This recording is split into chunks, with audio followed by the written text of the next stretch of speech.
Cara, o Tony Stark, onde ele passa, ele vai deixando aquele rastro de merda dele atrás, né? Ele é um cara famoso por ser polêmico. O Tony Stark, ele é um perigo pro planeta inteiro. Ele não é só um perigo para ele, não.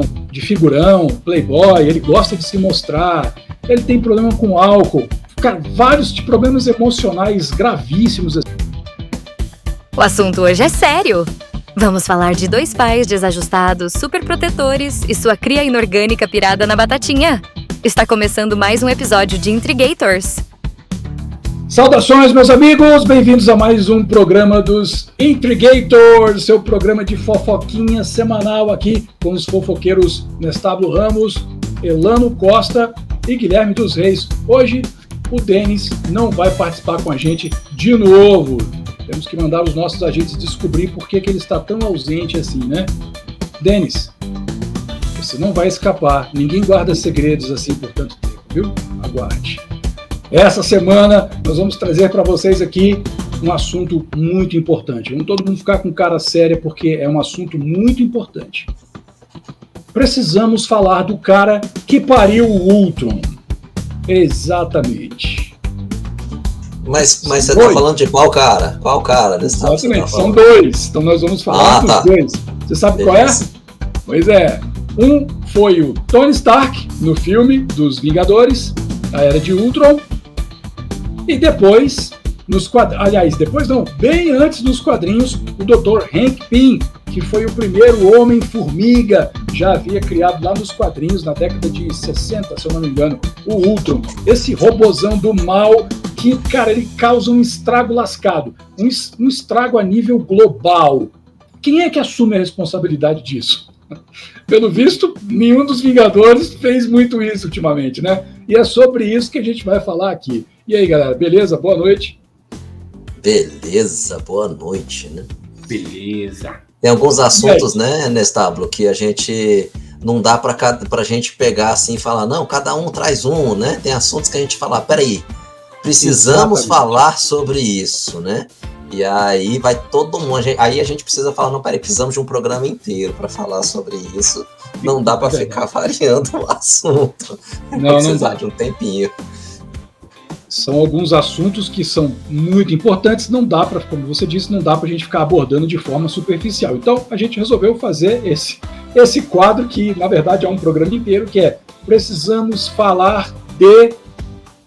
Pontinho. Hoje, a gente vai estrear aí esse quadro com o Tony Stark, todo mundo assistiu aí. Por que a gente puxou o Tony Stark dessa vez? Porque é o filme mais recente aí onde o Ultron participa, né? Os quadrinhos, eles são muito antigos, mas a gente vai puxar algumas coisas dele aqui também.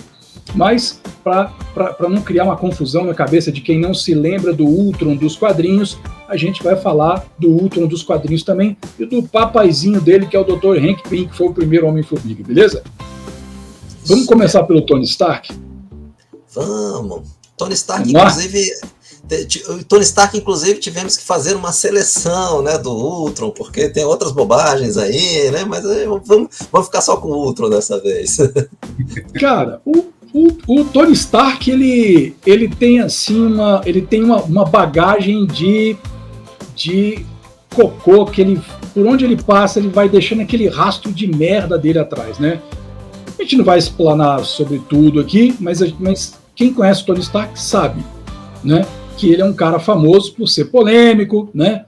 Mas para mim, na minha opinião, e quem quiser discordar, fique à vontade, para mim, o Tony Stark, ele é um perigo para o planeta inteiro. Ele não é só um perigo para ele, não. Ele é um perigo para o planeta inteiro. Ele já mostrou que ele monta aquela banca toda dele, né? De figurão, playboy, ele gosta de se mostrar, ele gosta de, pelo menos o Tony Stark aqui do filme, né? O Robert Downey Jr. é o Tony Stark, né, velho? O Robert Downey Jr. é o Tony Stark. Mas o Tony Stark, o cara gosta de tudo que é errado, né, bicho? Ele não segue regras, ele não obedece ninguém, ele é um cara que tá sempre peitando todo mundo, tá sempre batendo de frente com todo mundo, ele tem problema com álcool, ele tem problemas, cara, vários problemas emocionais gravíssimos, assim, e um cara desse veste uma armadura, né, só para estabelecer um contexto, né, ele veste uma armadura que é uma das armas mais perigosas do planeta e sai por aí decidindo o que merece ser protegido e o que não merece ser protegido. É complicado. A gente viu, inclusive, no segundo filme, né, no Homem de Ferro 2, mostrou bastante ali, né, ele fazendo bobagens e o vestindo armadura na festa de aniversário, não me lembro, alguma coisa assim, né, e fazendo piada, enfim, e ele chegou até a entrar em combate contra justamente o Rodney, né? O amigo dele, o máquina de combate. O amigo dele, porque ele estava ali incontrolável, né, fazendo um monte de caca, né, e aí você vê até que ponto vai ali o desmesuramento ali do Tony Stark, né? Mas não vamos... Isso aqui é só contextualização. Só contextualização, mas você pega assim... mas o cara fala... mas todos os casos que a gente vai citar aqui, especialmente o Ultron, a gente vê que teve ali algumas influências, por exemplo, da Feiticeira Escarlate. Aí alguém vai dizer aqui, mas no Homem de Ferro 2... ele descobriu que estava morrendo. Não, cara, não justifica, desculpa. Eu sei que você vai dizer isso, eu sei que os fãs do Tony Stark aqui vão dizer isso, tá? Mas o cara descobriu que estava morrendo. Porque não sei o quê. Não, para de passar pano. Você sabe, para pensar um pouquinho, que você vai ver que não é bem assim, né? É porque tá morrendo agora, vai começar a fazer essas coisas, ainda mais o cara com uma arma, né? Que é aquela armadura fazendo essas coisas, não combina. Aí você pega, por exemplo, Feiticeira Escarlate, lá no filme, né? Ela meio que jogou ali um feiticinho nele, mas ela não mandou ele fazer nada. Ela só pegou o que já estava lá e trouxe à tona. Ela só fez aquilo vir mais rápido. Ela não criou nada. Ela não criou a consciência irresponsável do Tony Stark, né? Ela só veio ali e fez uma ziquezira ali, uma belebeganta cabanta, e o bicho chegou e pum, né? Chegou e pronto, começou a fazer aquelas merda tudo. Ele não ficou sob feitiço o tempo todo. E mesmo antes disso, ele já estava criando o Ultron, não? Antes deles irem lá na Cracóvia, né? É Cracóvia? Não é Cracolândia, não, é Cracóvia. Não vou falar da Cracolândia, é Cracóvia. Antes eles irem lá naquele castelo, acabar lá com a festa lá da turma da Hydra, ele já estava com o Ultron em andamento. Então a Feiticeira Escarlate não é culpada dele ter começado a criar o Ultron. O Ultron já estava em desenvolvimento. Lembrando que o Ultron é uma inteligência artificial. Até aquele momento, ele não tinha corpo físico, ele era um conceito, ele era uma inteligência artificial em andamento.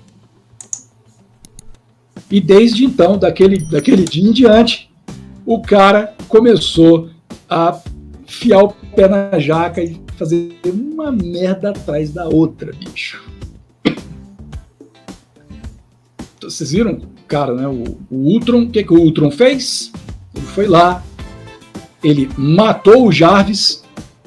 Sim, foi o primeiro ato de consciência dele, né? Foi chegar e falar assim, vou acabar com essa outra inteligência aqui que eu tô exatamente. Ele já liquidou ali a primeira ameaça, que já era o Jarvis. O Jarvis tentou conter ele. Sim. Só que ele não conseguiu. O bicho era mais forte, né? Então assim, e todo mundo falou pro cara, não faça isso, não. Todo mundo não, desculpa. O Banner falou pra ele, não faça isso, cara. Não, o que você tá fazendo? Você ficou maluco? Isso é só uma... Então, assim, ele não fez sozinho. Ainda teve lá...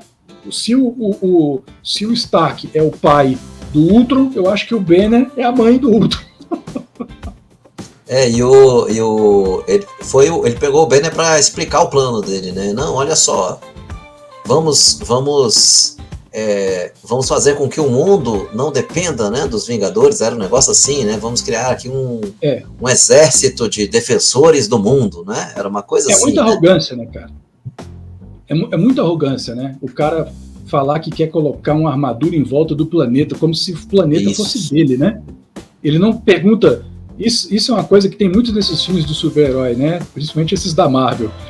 Eles nunca perguntam pra ninguém se eles devem fazer isso. Eles julgam que aquilo é correto e eles vão lá e fazem. E foda-se o resto. Né? Tipo, dane-se. Eu quero botar uma armadura aqui. Meu cara tava traumatizado com com os bichos feios que ele viu vindo. Ele ficou traumatizado no Homem de Ferro 3, eu acho que a gente vê isso, né? Ele ficou meio tantando a cabeça, ele ficava tendo uns episódios, né, de uns flashes daqueles bichos vindo pra cima dele. Não, cara, beleza, é um trauma, né? O cara sofreu um trauma. Ele tinha um pesadelo lá, não é? Ele teve um pesadelo, alguma coisa assim. Ele ficou traumatizado, né? Todos os Vingadores mortos e tal, né? Era por isso que ele falou, não, peraí, vamos colocar robôs porque a gente tá correndo risco, né? Porque ele tava com medinho, né? Ele no cagaço falou, não, eu vou criar... Tudo que ele fez foi por causa... O medo foi o gatilho dele para ele construir tudo que veio depois. Armaduras mais poderosas, né? Uísques mais fortes. Tudo que ele fez depois foi por causa do episódio em Nova York, né? Mas o cara é muito arrogante, bicho. Mas porque assim... Aí tem umas pessoas, já conversei com amigos meus e tal sobre isso e tal, numa época que essa ideia desse programa hoje era só uma ideia, assim, pô, isso tá um programa legal, né? E conversando, alguns amigos chegaram a comentar comigo, mas ele fez isso, fez aquilo, todo mundo passando pano pro cara, né? E eu fico realmente preocupado, porque a gente vê ali no Vingadores Ultimato e depois o Endgame, né? E o cara dá a vida dele para salvar o planeta. Assim, não, bicho, legal. Na boa, olha, legal, Tony Stark. Foi uma atitude nobre. Eu não estou discutindo que você é um... Eu não estou discutindo se você é um super-herói ou não. Você é um herói, né? Você é um herói. Mas, na boa, você não fez mais do que a sua obrigação. Já que todas as porcarias que vieram devido daquilo foi por sua culpa. Não só sua, né? Os outros tiveram pequenas... Mas ele foi o idealizador, né? Estou sendo meio duro com o Tony Stark, vocês acham? Eu acho assim, ó. Primeira coisa, eu queria dizer para quem está nos assistindo, vai nos assistir, se você quer passar pano para o Tony Stark, passe pano para o Tony Stark nos comentários, fique à vontade. Quer dar hate, porque você adora o Tony Stark e você não gosta da gente, bom, deixe seu hate lá nos comentários, fica à vontade, tá bom? Agora, você está gostando aqui, pelo menos dessa reflexão sobre que a gente está tendo sobre o Tony Stark, o perigo que um Tony Stark representa, deixe seu like aí. O que eu acho sobre o Tony Stark? Eu acho que ele é um herói, ele é um super-herói, um grande super-herói, mas ele é um herói que a construção do heroísmo dele vem justamente de uma reparação das coisas erradas que já estão no histórico dele. Então, o início do Tony Stark já foi assim. Já é com ele assim, ele tem uma indústria que vende arma e é multimilionária ali porque vende arma. Aí ele fala assim, preciso me redimir. Aí ele vai e se torna o Tony Stark. Mas então, o cara é Ramon. Pois é. Então eu entendo que, pô, criou o Ultron. Fez toda aquela, não, peraí, preciso me redimir. Aí ele vai lá e fala, peraí, vamos combater o Ultron, etc, salvar o planeta, bababá. Entendeu? Então eu entendo que o histórico do Tony Stark é isso aí. Primeiro ele faz uma coisa errada e aí ele vem com a busca da redenção. E é aí na redenção que ele vem com o heroísmo. Em Nova York, quando ele entra lá no portal e explode lá o negócio e cai, né? Quando ele cria o Ultron e lá no finalzão também, quando ele na verdade, quando as pessoas começam, né, a se dissolver, e especialmente porque ele vê o Peter Parker se dissolver nas mãos dele, aí ele se fala, mais uma vez ele chega e fala, preciso me redimir, porque ele se sentiu responsável pelo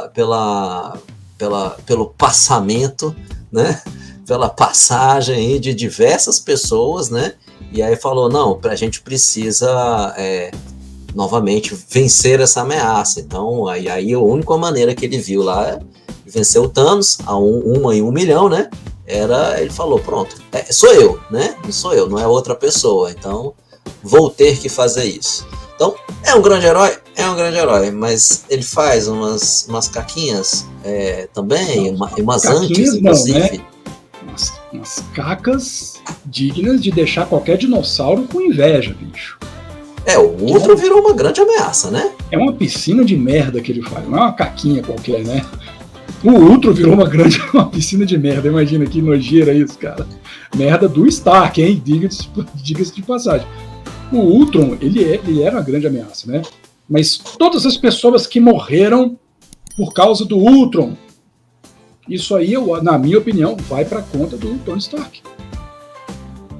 Vai para conta dele, eu acho. Porque ele se coloca nessa posição. Não é eu que estou botando isso na conta dele, não, tá? Só para ficar claro. Se você pegar matematicamente falando, vai para a conta dele porque ele se coloca nessa posição, né, Elan? O que você acha? Sim, cara, é como diz o ditado, né? Aquela musiquinha lá engraçada, Tony Stark tira onda de cientista espacial, mas também é o Homem de Ferro, né? Elétrico, atômico e genial. Então a culpa vai toda para ele mesmo, cara. Não tem como fugir disso aí, não. Eu acho que ele se acha mais genial do que ele realmente é. Pois é. E isso coloca ele nessas situações. Então, assim, é um cara que nunca se prepara para a derrota. Ele se prepara sempre para a vitória. Então, quando ele perde, ele fica com aquela cara. Deixa eu ver aqui se eu tenho uma. Ele fica. Não é com essa cara, mas é com uma cara dessa, só que mais triste. Então, assim, eu acho que ele. Cara, o Ultron também, eu vou te falar, né? O Ultron. Onde o cara tava com a cabeça quando ele fez isso, bicho? Agora, a gente tem aí, por exemplo, a gente não tem só o Tony Stark como o pai do Ultron, né? Aí no filme a gente viu que ele contou aí com a ajuda do Banner.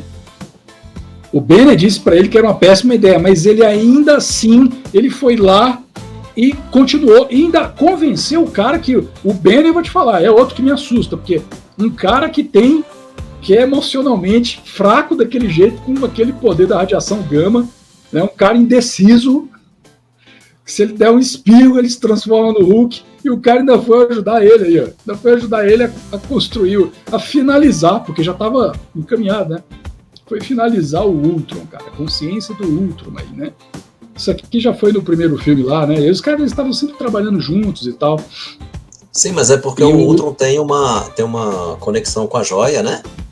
No filme, não é isso? Ele não tem conexão com a joia... Uma das joias do infinito, não tem isso? Ele precisa daquela joia para concluir o plano dele lá. O que foi lá? Ele tem conexão mesmo com uma das joias do infinito.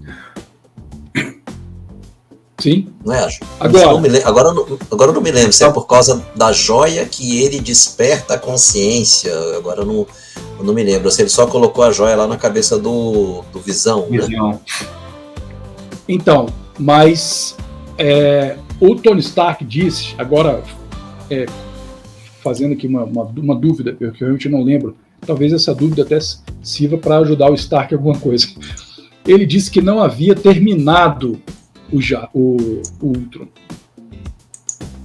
Ele disse que não tinha terminado ainda. O que foi que despertou o Ultron? Talvez tenha sido a joia. Foi a joia. Foi isso, foi a joia. Por quê? Porque ele pediu para ficar com o cajado. Depois que eles saíram lá da Cracóvia, eu vou falar Cracóvia, tá? Mas eu não lembro o nome daquela região. Hã? Não, pode continuar. Eu não lembro, tá? Mas aquela cidade lá que, né, onde tinha o castelo da turma da Hydra lá. Então, assim, quando eles saíram de lá, eles estavam no jato, voltando para a Torre dos Vingadores, e o Stark pediu pro Thor para ficar com aquele cajado por uns 4 dias. Porque ele ia usar aquilo naquela parada. Então, eu acho que ele cometeu, o erro foi ali. Ele chegou a usar, mas o negócio não tinha começado. Tipo, ele botou o foguinho ali, mas o trem não tinha fervido ainda. Mas aí ele estava usando... Ele estava usando uma coisa que ele não tinha o menor conhecimento sobre ela. Não tinha, mas o Thor também foi outro vagabundo irresponsável que deixou o negócio na mão. Logo de quem, cara? Logo de quem, bicho? O Thor deixou a porcaria do cajado com a joia lá na mão de quem, cara? Então, todo mundo ali meio que tem uma certa responsabilidade naquilo ali, né? Então, assim, a gente tá tocando nas feridinhas aqui. Eu tenho uns amigos, muitos amigos que gostam do Capitão América, que que gostam do Tony Stark, que gostam do Thor, mas na boa, galera, vocês têm que, convenhamos, né? Vocês têm que concordar que foi uma pisada na bola daquelas, né? Tudo que veio depois, bicho. Inclusive o Thanos foi por causa dos eventos que iniciaram dali. O Thanos já estava de olho aqui, né? Nos episódios, nos filmes anteriores, a gente já viu que ele aparecia aqui, ali e tal, já preparando ele. Então, assim, foi uma questão de tempo. Acho que aquilo acelerou, assim. Agora, nos quadrinhos, né? Porque nos quadrinhos, agora vamos parar um pouco de descer a lenha no Stark, vamos deixar ele tá com uma carinha de cansada lá. Ou ele tá com cara de cansado, ou ele já tá ali, já em coma alcoólico. Olha a cara dele. Não, aí eu acho que ele tá dentro da nave, né? Que ele ficou perdido no espaço, não é? Ah, tá. Então ele não tá bêbado, não, né? Não, então tá bom. Não, ele tá meio. Tá certo. Meio desidratado mesmo e desnutrido, eu acho. Galera, passou uma radiação gama aqui informando que não era Cracóvia, não, era Sokovia. Sokovia! O que era Cracóvia, então, gente? O que é Cracóvia? Existe em alguma... Tem, eu acho que deve ser dos quadrinhos também, mas eu vou tentar lembrar. Eu me lembro da ilha... X-Men, né? Acho que é eu me lembro da ilha de Krakoa, né? Que era aquela ilha que os né? novos X-Men cara, enfrentaram. Cracóvia, sabe onde é Cracóvia? É na DC, cara. É na DC. É. Eu acho que é uma ilha, cara. Não é a ilha, não é a ilha que eu tava pensando. A ilha que eu tava pensando é Santa Prisca. É outra. Cracóvia. Depois eu juro que na próxima eu trago essa resposta para vocês, tá? Enquanto os meus colegas vão começar a explanar aqui sobre o Dr. Hank Pym, que foi o primeiro Homem-Formiga, porque ele criou o Ultron nos quadrinhos. Eu fiz uma rápida pesquisa aqui. Cracóvia é uma vodka. É uma vodka? Você tá entendendo bem de vodka, eu não bebo vodka. Eu não bebo vodka. Embora possa parecer, mas eu não bebo vodka. Então, esse nome eu ouvi em algum lugar. Ou foi num desenho ou foi num quadrinho, cara. Tem certeza que é só isso aí que aparece? É o nome de uma cidade também, eu acho. Que na cidade na Polônia, né? Deve ser isso. Polônia. De alguma forma, a minha mente ligou as duas coisas, tá? Mas isso. Então desconsidera. É a Sokovia, exatamente. Aí o anjinho aí que soprou no ouvido do Elano está certo. Radiação certa resposta. Certa resposta. Vamos lá, então. Agora vamos lá. Dr. Hank Pym, cara. Dr. Hank Pym. Elano, fala pra gente aí do Dr. Hank Pym nos quadrinhos e a criação do Ultron. Tudo começou aí com Hank Pym, né? Eita, caiu o negócio aqui. Troca a imagem aí. Troca a minha imagem aí, Nestábulo. Coloca a minha. Isso, coloque aí. Aí, ó, legal, né? E começou aí com o nosso queridíssimo Hank Pym, né? Porque o Ultron, ele tem diversas versões, né? Ao longo da época, tem da década de 60, 70, 80, 90, anos 2000. E aí vem, né, o Ultron 1, 2, 3, 4, 5, 6, 7. Aí vai de acordo com o enredo que vai acontecendo na história, né? Mas basicamente principalmente na década de 60, né? Ficou sabendo que quem construiu o Ultron foi o Hank Pym. Ele passou os padrões cerebrais, né? Justamente na criação do Ultron. E aí, com o tempo, ele foi adquirindo uma consciência própria, né? E aí vem aquela questão lá que o pessoal fala me fugiu agora, que é sobre o Édipo. É a síndrome de Édipo, né? Uma síndrome, alguma coisa assim. Que ele nutre, né? E aí ele realmente chega a um certo ponto que ele fica com um ódio tremendo do seu criador. E além de tudo, ele passa a ter um olhar mais, aquele gostar para a esposa do Hank Pym, né? Que é a Jeanette Van Dyne, vulgo Vespa, né? Então quer dizer que o robô ele começou a arrastar a asinha para Janet Pym? Porque como ele tinha os padrões, né? Do criador, e aí a consciência foi trabalhando. Caramba! É aí que veio a tal da Jocasta, é isso? Aí tem a Jocasta, acho que ela entra mais ou menos na década de 70, né? Que aí ela serve até como se fosse uma noiva, né? Pro Ultron. Pro Ultron, exatamente. É o Ultronstein. Mistura de Ultron com Frankenstein, né? Se o Frankenstein pode ter uma noiva, por que esse robô maligno não pode ter a dele também, né? Pois é. E é bem bacana, né? A gente acompanhou muito nas antigas revistas da Super Aventuras Marvel, né? Não era Super Aventuras Marvel, Grandes Heróis Marvel também já apareceu. Alguma coisa do Heróis da TV, né? Heróis da TV. Heróis da TV, que saía muito as histórias dos Vingadores. Então tem muito material bacana a respeito aí da criação da Jocasta, né? E também vai um pouquinho para frente, né? Ali ele está tentando transferir a consciência dela para Jocasta, é isso? Cara, tem uma história que eu lembro que era um daqueles membros dos Vingadores da Costa Oeste, né? Tinha um grupo, Vingadores da Costa Oeste, se eu não me engano, e tinha a Harpia, né? E ela foi capturada pelo Ultron, e aí, baseado nos padrões cerebrais dela também, transferiu para uma Jocasta, né? Sim. E aí ela tentou ajudar o Ultron a destruir, né? Fazer um plano maligno aí, como se diz, para tentar destruir aí acho que era o planeta, se eu não me engano, né? Mas como sempre foi detido aí pelos Vingadores, né? Vingadores na figura do Visão também, né? Porque quem criou o Visão foi basicamente aí o Ultron, exatamente. Tanto no filme quanto nos quadrinhos, né? Quem criou o Visão foi o Ultron. Eu acho engraçado, inclusive, porque o Hank Pym criou o Ultron nos quadrinhos para ser um robô, um robô utilitário ali, né? Um robô que ia ajudar ele nas tarefas ali, né? E tal. Não tinha outra finalidade além dessa, né? Só que e aí ganhou essa proporção toda aí, né? Justamente porque tinha ali os padrões cerebrais do Hank Pym, né? E no filme dos Vingadores, o que eles falam? Pô, mas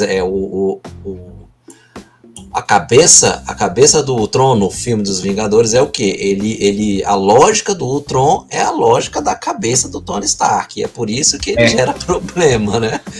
Eles não colocaram esse negócio de transferência dos padrões cerebrais, mas eles colocaram a questão de tipo, mas é a lógica dele, é a lógica que ele colocou dentro do Sem robô. Mais perguntas, por isso que... meritíssimo.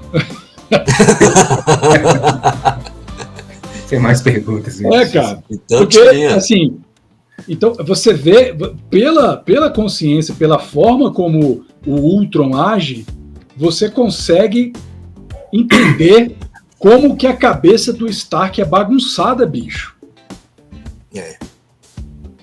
E aqui nos quadrinhos porque é como a cabeça...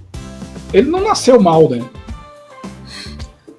Não, ele tinha uma prerrogativa ali. Exatamente, mas quem foi que criou essa prerrogativa? Quem foi que criou as diretrizes que fazem o Ultron do Ultron? Uhum.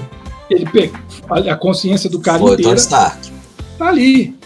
E eu acredito que no Hank Pym, nos quadrinhos, foi a mesma coisa. Eu nunca vi o Hank Pym. Na minha cabeça, o Hank Pym dos quadrinhos, ele não é nem parecido com o Stark, pelo menos não que eu lembro. Tá, Elano? Você me corrige aí se eu falar. Ele parece que é um cara decente, pelo menos.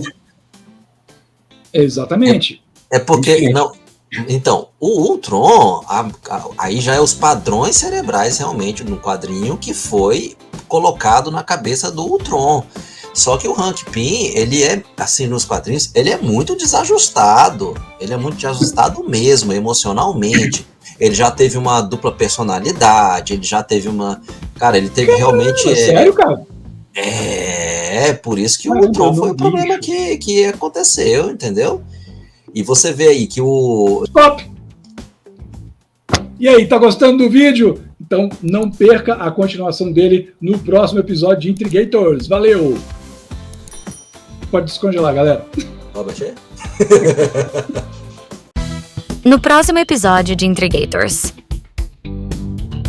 Eles estão enfrentando o o Ultron, só que o Ultron saiu de um ovo com o corpo da Janet Pym, cara. Cacetada! Um robô que renasce como uma mulher saindo de um ovo. Que esquisito! Eu tô confusa. Esse é um programa sobre cultura pop ou é o Globo Rural? Querido e amado Deus, que esses 3 dias passem voando para eu ver onde toda essa inutilidade vai me levar.